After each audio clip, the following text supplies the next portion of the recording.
guys, this is Rain and welcome back to my channel! Our today's video is hindi ako mag-iisa at hindi na ako magluluto dahil may makasama ko ngayon sa ating Jollibee Mukbang at walang iba kundi si Choi! Pasok, Choi! Yan! Ngayon umpisa na natin guys ang ating mukbang in 1, 2, 3, 4 close mo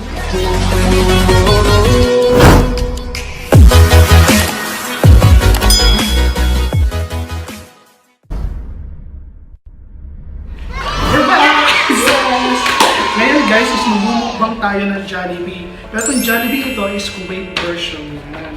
Thank you nga pala sa sponsor. Hindi na namin sasabihin kung sino yung nandito sa amin dahil may sponsor kami. At malalaman yan mamaya. Dahil ang aming sponsor ay katabi ko yun. Sagot nito lahat. So our meal today is Jollibee Kuwait Edition. Guys, hindi ito sponsor ha. Joke lang yung sponsor. Meron tayong chicken Sabang burgers. Yes. Meron tayong burger steak. Burger steak. Ano ba yun? At spaghetti. Guys, dito malalaman natin kung ano yung pinakamasarap na Jollibee sa Pinas or dito sa Kuwait. Meron din palang ready and pangmalakasang Coke! Hindi siya sponsor guys. Ngayon, kung may masasabi kaming hindi maganda sa paligid niya, guys, binayaran namin ito dito sponsor. Libre nga. Libre nga. Parang hindi ko libre. Ngayon kakainin na natin siya. Rose, samahan nyo kami. At kumain na tayo ng Jollibee. Yan guys. Sa'yo takat siya. Oo nga, no? Wala tayong plato. Alam ko kayo rin palang kulang ito. Oo. Guys, alam niyo ba matagal ko na ito nire-request sa kanya. Kaya lang wala kaming time. Kasi nga may duty siya. Ako naman wala akong duty. Ngayon guys, hindi na ako nag-iisa. Kasama ko na ulit ang pinakamaganda, pinaka-sexy, pinakamayaman dahil sa mga lahat, si Choi Pania! Parang di lang. Lahat sinagot ko na. Guys, kamusta dyan sa other side? And kamusta sa aking camera? Yeah. Bali guys, itong vlog na to is dalawang camera dahil pinagsabihan ng vlog ni Choi at ang vlog ko. Yan, ngayon kakainin na natin siya guys. Unahin natin ang spaghetti. Yung mas masarap. Parang walang ketchup. Walang ketchup. Hindi para sa french fries kasi. Wala kasi ito. Yun ang problema. Walang ketchup. Ngayon guys, umpisa natin yung spaghetti. I'll show you where is the spaghetti. Mas marami siyang laman guys kaysa dun sa Pilipinas. Yan. Kita nyo naman malalaglag pa. Spaghetti. Dead silang dalawa pero... Ito rin naman ang... Pero parehas lang naman silang Jollibee. Ay shit. Pero mas... Burger steak ano siya? Guys, wala naman yung... Let's eat! Bugat na! Ay, nalagla! May burger din guys. Sino yung mas masarap? Ang burger ng Pilipinas o ang burger ng Kuwait? Parang parehas lang. O burger. Yung chicken guys. Bali yung chicken is spicy and pink. Parang manghang lahat. Sabi ko, adi. Kaya mo, may ate nga. Sabi ko, half ate abis pa. Ayun! Shit, ang init. Sige lang, kahit lang. Hindi, adi ko lahat. Ate ba parang Ay, spicy? spicy oh. Sige lang, tingnan niya. Manghang, yung manghang. Sabi ko, half spicy at ate. Yun yung manghang. Guys, disclaimer lang. Doon na kami manghang. Ano pa na ate? Ayan o. Yung makulang. Yung wings. Ayun o. O, diba? Akin yung mga maliliit. Tapos yung half ate at spicy. Kain na tayo guys. Yung texture ng spaghetti nga is different dun sa Pilipinas. Bali ito wala tong baboy. Medyo legal na siya. Pero guys, I swear, ang sarap nito pagka-dining. Kaya nung wala na siyang dining ngayon kasi nag-dining. Sa Pilipinas meron dahil. Kala mo nag-i-exam. Kain tayo. Yun lang. May mga question and answer kami, pero gusto niyo ba? Ayun na may meron nag-message kung single ka daw. Single ba si Choi? Ikaw? Yes, I'm single po. Kasi kung medyo ano na ito. Single po ako sa mga kanina. Joke lang. Single po ako. Di ka balak ko, sig-sig ko yun. Uy!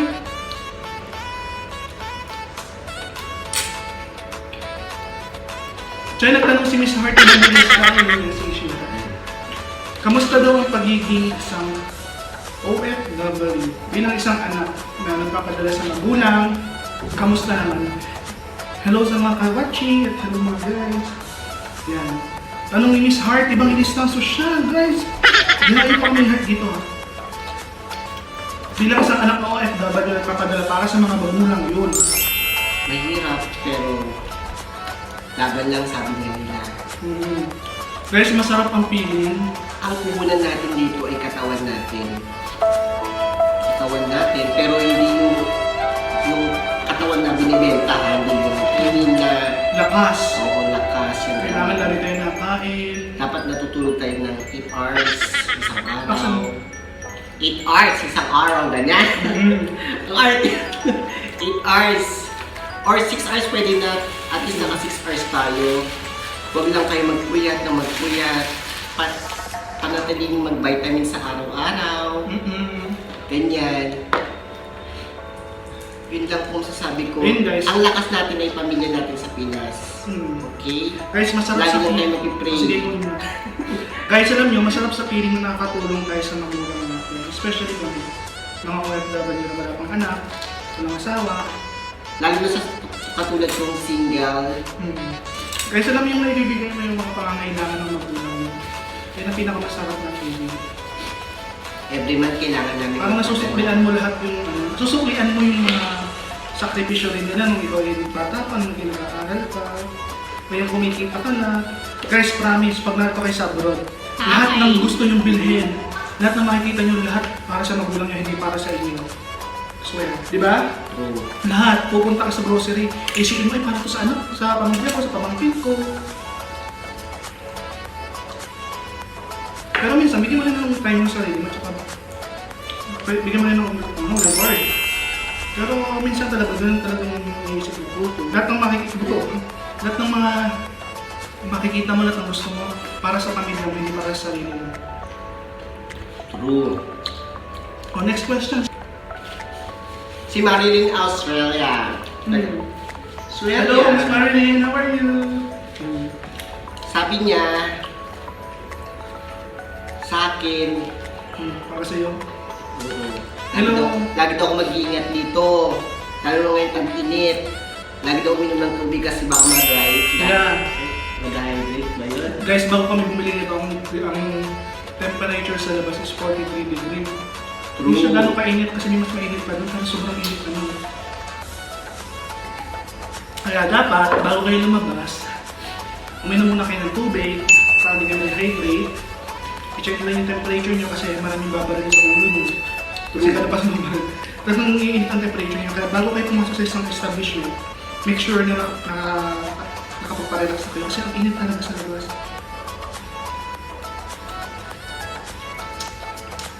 Nga pala, Choy, ano mo nasasabi mo sa spaghetti ng Kuwait na nasa sa Jollibee?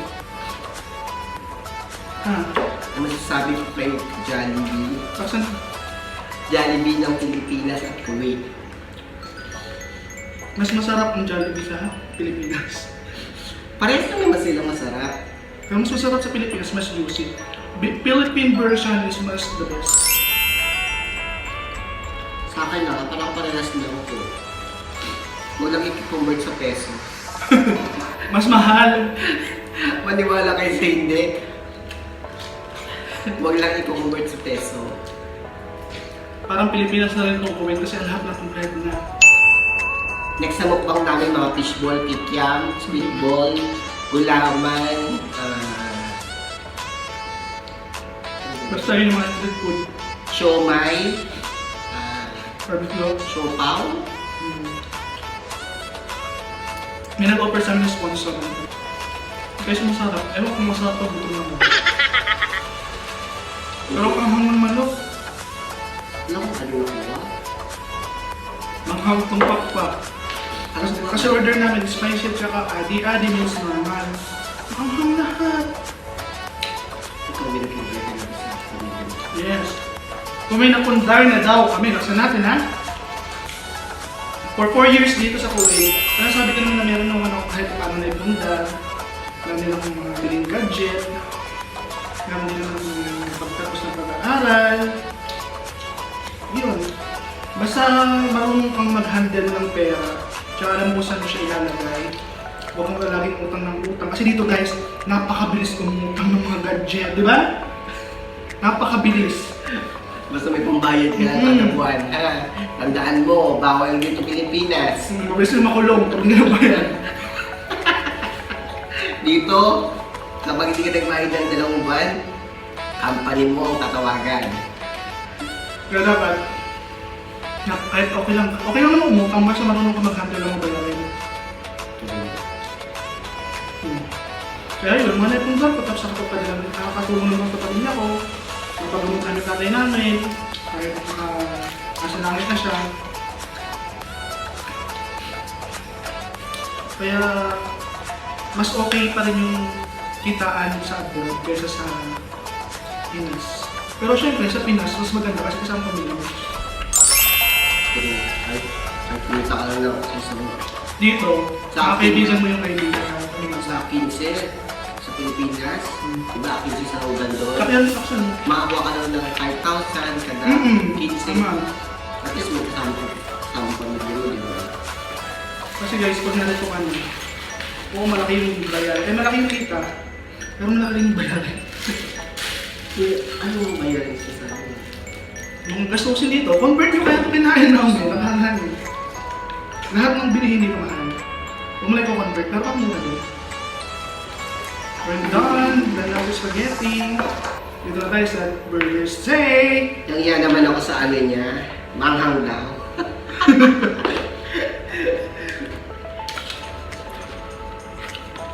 Guys, manghang lang niya. Puro pakpak naman kinukuha ko eh. Manghang talaga siya. Alam niyo guys, ayoko lang manghang. Ito hindi manghang. Yan, meron akong adi. Hi guys, shout out nga pala muna dun sa mga taong nagre-request sa akin ng shout out ko. Pero minsan hindi ko talaga magawa mag-shout out kasi nakakapagod mag-edit. Shout out kay Kuya Hernan Datu. Hello sa'yo, kain tayo. Pahingin kaming burger. Shout out sa Jollibee, baka mag-sponsor. Shout out kay Aisar. Nagkakawa din sa amin si Jollibee. Sa mga tao dito sa Kuwait na nasa Salmiya, Kuwait, itong in-order namin guys, new offer ko, balik. Meron siyang 6 pieces chicken, matching ako sa anghang. Dalawang spaghetti, dalawang burger steak, with rice. For only 5 dinar, 500 Kuwait dinar. Sulit na siya guys. Hindi siya ino-offer na laro sa boulevard, sa bulletin board. Basta magsabi lang kayo sa friend ko na si Aisa. Yan, sabihin niyo yung offer niya na mega deal. Paano mo kilala yun? Kababayan ko, taga San Pablo. Taga San Pablo, training. Bago lang siya. Tapos ang isang taon dito. Utong si pinag-uwi mo. Hindi yung trip na yun. Mga bang, gusto niyo mo na. Walang marunong sa'yo pagka. Malapit na kayo matapos. Yung stick, medyo parang may something sa stick ha. Ang anghang!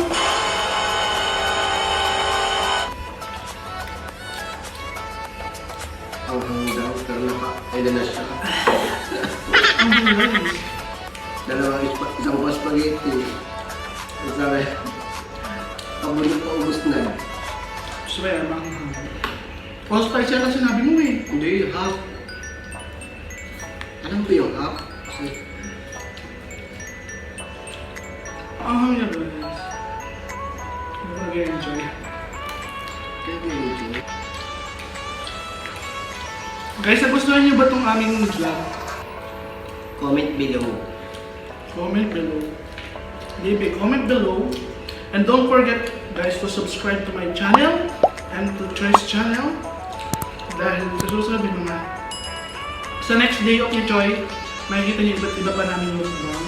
Bali sa mukbang na kami naglasama. May off na. Hindi ako walang pala. Kawawa kami ng Pilipino. Charot. Hindi naman kawawa. Ganun po talaga yung duty eh. Busog na ako nga eh. Hindi pwedeng hindi ka ano. Pero para sa pamilya. Charot. Umiyak pa ako dahil. Malapit na siya makubos. Kala ko kaunti lang ito. Gusto ko yung mag-alatan sa Maritan sa sabi nila. Ibibigay ko.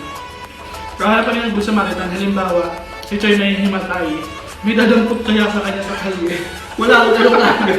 Pag nahimatay si Choi, may dadampot ba? Naalala ko, mayroon itong babae dati. Kaya siya really good. Hindi ka nang may matay. Yung dalawa tumakbo, naghanap ng tubig. Ako samantala ako, katabi ko yung nahimatay. Shoutout dun kay ate. Baguhan lang din siya dito sa Kuwait. Kaya Galing siya sa Saudi. Galing siya sa Saudi. Tapos, hindi, ano siya, hindi siya rin goods, hindi muna siya kumain. Yun. Nakapuyat siya. Tapos basta lang siyang pumila. Hindi, laglakad pa magkain at init. Sana ito guys, hindi na maanghang shala. Ito breast part, ito leg part, hindi ko ito favorite na part. Kung ano siyang karadi. Alam nyo guys, yung chicken ng ano, hindi pala natin na-review. Yung chicken dito, kasi nasa sila ng Pinas. Walang pagkalay, hindi ka doon ng spaghetti. Iba yung kanyang nasa. Dito, parehas ng chicken ng Jollibee sa Pinas at saka Jollibee sa Kuwait. Dati, bumili lang ako ng mga 10 pesos na gold sa mga tindahan, yung mga ano, 20 pesos. Ngayon, tulad din ang tundal ko. Ako daw may rin na ganyan guys, kaya di ako makasang bumili ng gold. Ayan yung maghahanap ako ng murang gold sa Kuwait. Ha? Yeah, next vlog namin, naghahanap kami ng mga... Pag kami mga bus, nangyayari kasi Hindi pa sila magbukas. Hindi sila magbukas. Kanina tingnan mo, alas 11 na sila nagbukas. hahanap kami ng mga murang gold dito sa Kuwait. Review lang daw, bibili siya. Bibili ako para sa sunset. Para sa vlog. Ang ahang na naman, uy! Ganun, parang ako lang natin napunta sa... Hindi, marami naman tayong ibagastos para sa vlog. Yung iba nag-i-event para sa vlog. May event sila, di Ang ba? ahang. Lahat mga kabalakad na ako. Good luck sa akin yung Kuwait. Ano ba ito? Yun yun lahat. Ay. Tapos na ako guys, may burger papalabog na ako. Masarap siya. Pero guys, mas masarap pa rin sa Pilipinas ng Jollibee, kaya nangyayari namin yan. Sana maging okay na tong pandemic para inshallah and soon makauwi na rin kami at matikman namin yung mga iba't ibang pagkain dito sa Pilipinas. Kasi kahit meron tayong mga, dito sa Kuwait may mga street food na rin parang Pilipinas na rin, pero iba pa rin yung lasa at saka yung feeling na nasa Pilipinas ka, di ba? Kaya guys, if you like this video, don't forget to like, subscribe, and hit nyo na yung notification bell para lagi updated sa aming katawan. And sana magkita-kita ulit tayo next time. Huwag kayong mawawala. Hanggang sa muli, paalam!